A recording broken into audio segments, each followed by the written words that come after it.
మీ కొమ్ముడికి వచ్చిన తర్వాత హారతి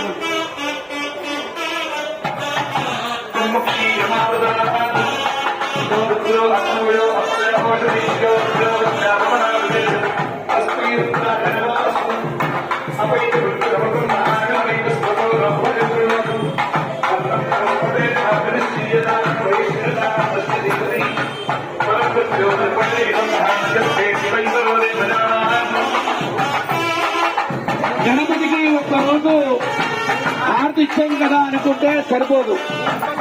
ఎందుకంటే అమ్మ ఒకసారి సన్నాయి ఆఫ్ చేయండి, సన్నాయి ఆఫ్ చేయండి.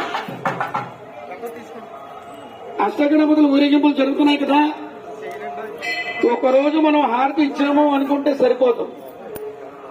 అష్టగణపతులు ఏ గణపతికి ఆ గణపతి. కన్ను వేరు, ముక్కు వేరు, చెవి వేరు, అట్లా కన్యమయ్యాలు వేరు. వీటన్నిటికీ నాడీ కేంద్రం పైన కథలు. ఇక్కడ మనం ఉదయం పూజలు చేసే సాయంత్రం లేదు. ఈ అష్టగణపతుల్ని కూడా హృదయపూర్వకమైన జీవితంలో ఉన్నటువంటి నవదశల్లోనూ కూడా ఎటువంటి లోటుపాటు